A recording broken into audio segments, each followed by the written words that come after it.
Hello everyone. So as this video says, we're going to be talking about the tax reforms that Tinubu has posted, and this is everything about it. And yeah, let's go.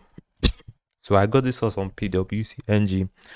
So if you do know, there was in June 2026 there was a tax reform, so changes in how the tax system works in Nigeria. I guess Tinubu, the president, signed four new tax laws, and I heard it starts 2026. So, what are the four tax laws? So, they are Nigerian Tax Acts, Nigerian Tax Administration Acts, the Revenue Service Acts, and Joint Revenue Acts. Yep, but I think that's. And why did he do it? So, the first reason is to improve economic growth. I got a message. First reason is to improve, to drive economic growth. Second reason is to improve revenue generation. Third reason is to improve the business environment. So yeah, just to improve the economy. And the final reason is to enhance tax administration across different levels of government. So let's go to some of the changes. First thing is increase exemption threshold for small companies. Essentially, if you have a small if your company is if your company does not have up to 100 million revenue and below, you don't have to pay tax. So if your company makes 90 million naira, you're exempted from paying tax. Interesting.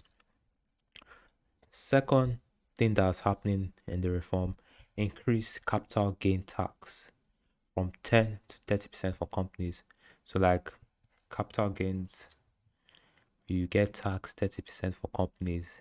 Now when I see these capital gains, I'm I just read it. I don't really is it capital gains from stocks?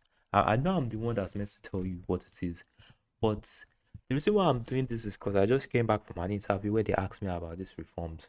And like I know some things about it, but I think I'm meant to know more. I'm sad, and that's why I decided to learn it in case it comes up again. If you watched the video before this, I talked about it. Yep, increase capital gains for companies. This one, capital gains tax on indirect transfer of shares. This pretty much means like when you sell a share off an offshore company, so like a company that's abroad, if you sell shares of their holding, you don't get taxed. If like a company abroad sells shares of one in Nigeria, does the capital gain does not get taxed.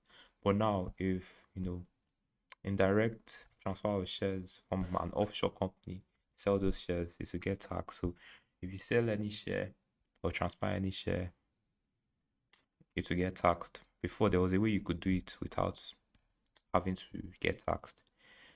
Another one is Nigeria companies ex- accept will pay levy. I'm trying to see what accept is. I think it means accept. I don't even I think I meant accept and I mean on the other day I can accept. I think that's how you spell it. Yeah. Accept small one will pay development levy. That's 4% of their profit. So I guess big companies will pay 4% of their profits. Another one is the minimum effective tax rate of 50% of companies with revenue of 50 billion naira and above. So if your company earns 50 billion naira and above, you have to pay 50% of net income. Like if your revenue is 15 billion, your revenue is 50 billion. Your revenue does not get taxed because revenue does not get taxed.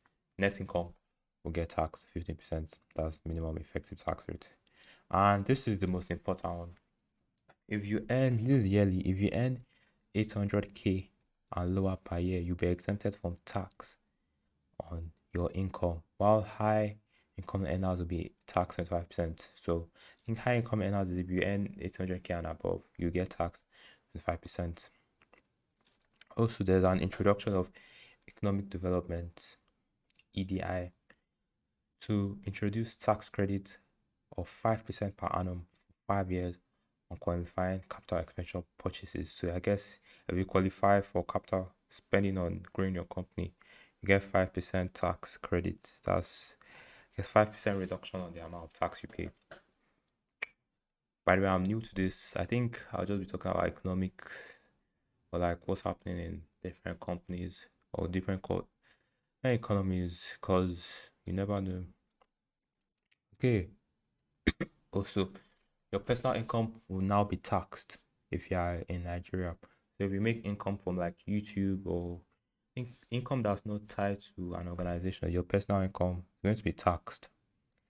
Also, there's an introduction of tax ombud office. Yeah. So this tax ombud office is like an independent arbiter to review and resolve tax related issues. So like if there's any issue related to tax, go to this guy. He's a fair person. I'll tell you the right thing to do. He probably knows all these tax things. Yeah. So another one is there's zero VAT is at zero for essential goods and services. Now this is more. There's a long list of like VAT at zero. Because I think this one they had VAT before, but now it's at zero. So things like basic food, medication, books. So businesses that buy raw materials, businesses that need all these books, all these things, they don't have to pay VAT. So they don't have to pay additional tax on their raw materials. That's the W.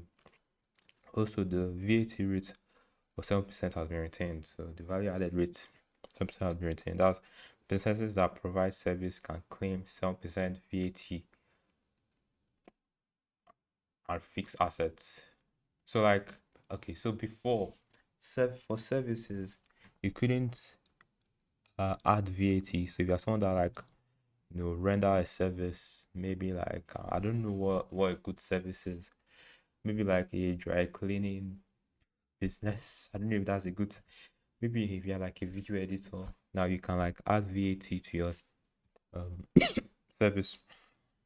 Also, there's a VAT physical rule, which means that no paper invoicing. So before,